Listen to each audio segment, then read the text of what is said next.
Assalamualaikum warahmatullahi wabarakatuh. Nama saya Siti Nurhaniza dari KPID 3 NIM 1940210128. Di sini saya akan menjelaskan tentang tata cara wudhu yang baik dan benar. Wudhu merupakan salah satu kegiatan wajib yang harus kita lakukan sebelum kita melaksanakan sholat. Tujuannya yang pasti yaitu untuk mensucikan diri dari hadas.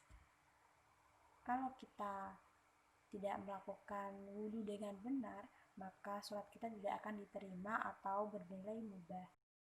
Kalian semua pasti sudah tahu bahwa dalam berwudhu ada 6 fardu dalam Islam. Yang pertama yaitu membaca niat sambil membasuh muka. Bismillahirrahmanirrahim. Nawaitul wudhu ila hadasil aswari fardalillahi ta'ala.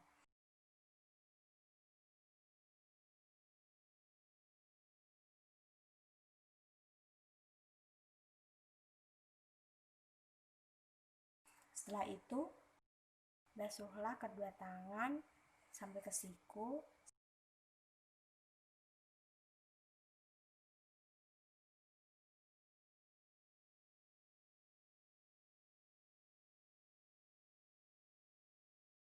Setelah itu, usap sebagian rambut kepala.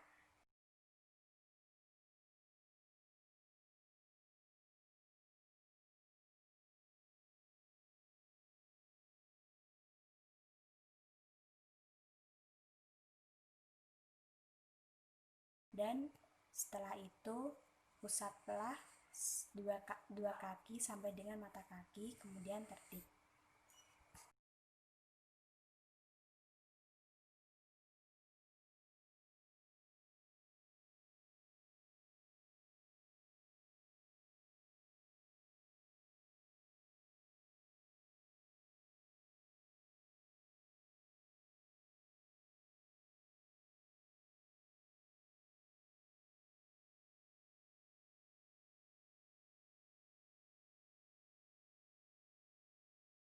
Assalamualaikum warahmatullahi wabarakatuh.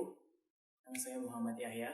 Di sini saya akan menjelaskan tentang bagaimana cara untuk bersuci atau toharoh. Nah, untuk kali ini saya akan menjelaskan tentang cara melakukan tayamum. Tayamum sendiri adalah proses toharoh atau bersuci sebagai pengganti kalau jika kita itu tidak menemukan air atau memang kita itu tidak bisa menggunakan air. Misalnya kita sedang sakit atau kita itu dianjurkan untuk tidak menggunakan air, maka kita bisa menggunakan dengan cara tayamum. Nah, apa saja atau bagaimanakah caranya kita lakukan tayamum?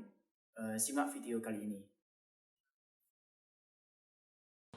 Hal pertama yang harus kita lakukan adalah membaca basmalah. Selanjutnya, letakkan kedua tangan di atas debu. Kemudian usapkan kedua telapak tangan ke bagian muka sambil membaca niat.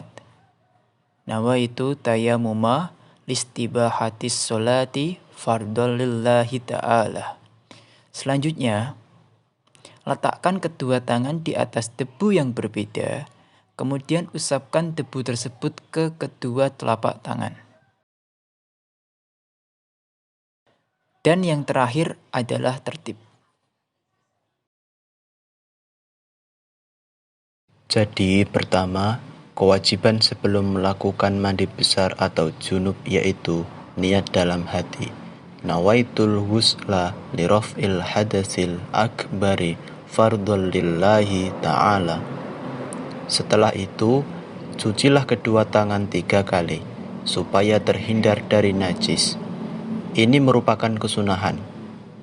Kemudian, lakukan wudhu seperti pada umumnya.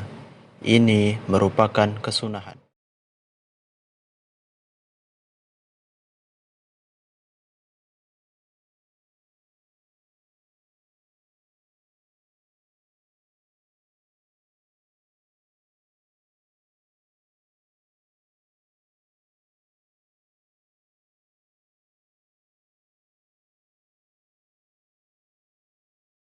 Setelah wudhu, alirkan air dari ujung rambut hingga ujung kaki. Dimulai dengan mengguyur bagian kepala sebanyak 3 kali sambil menyela-nyela rambut. Lalu, bagian lengan dari kanan ke kiri. Kemudian bagian dada, perut, dan punggung secara merata.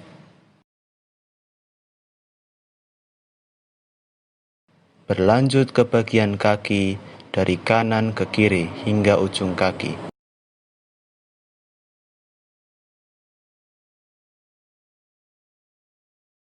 Dan jangan lupa sambil menyela-nyela jari kaki.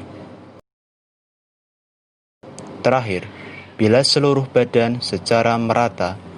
Jangan sampai ada bagian yang tidak tersentuh air, karena kewajiban mandi besar adalah mengalirkan air ke seluruh tubuh tanpa terkecuali.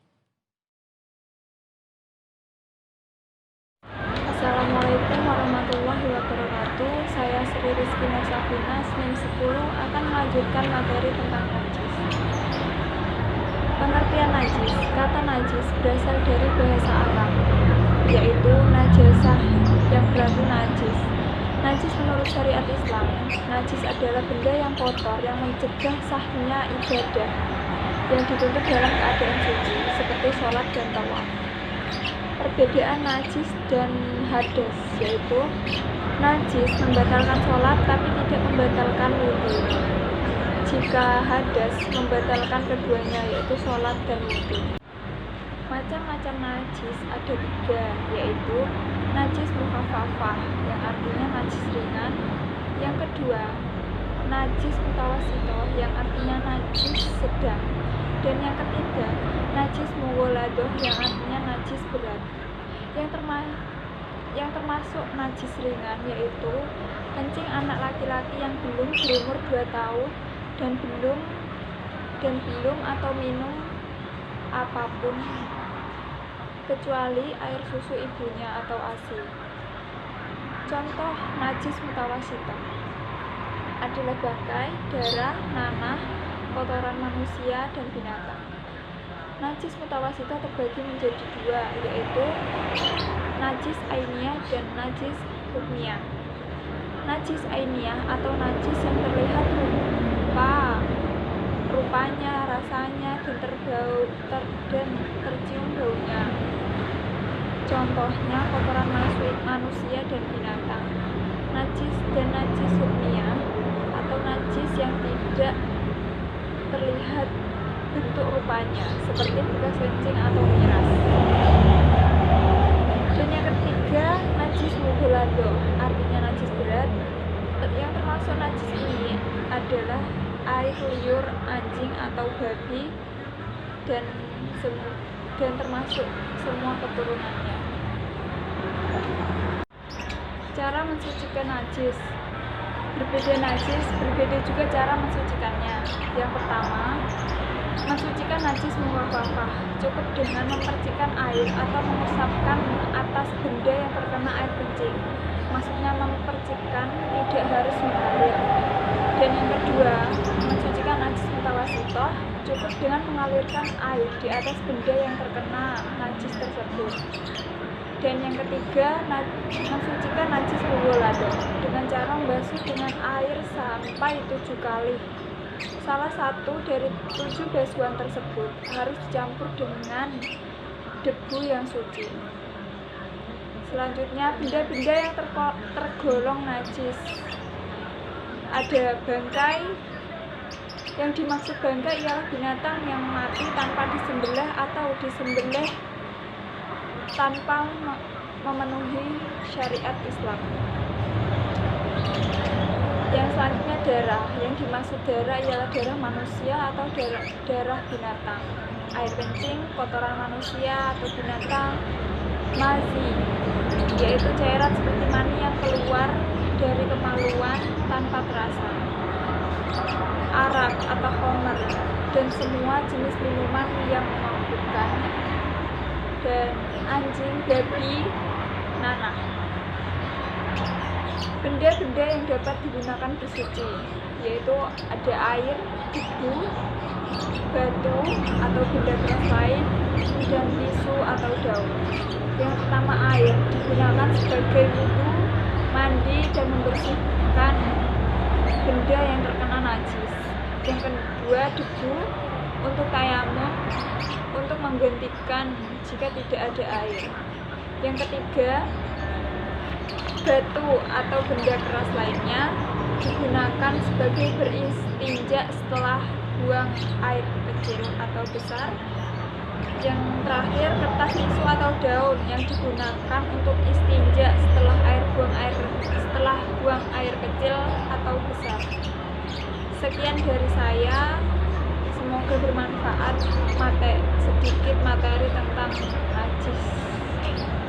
Sekian dari saya.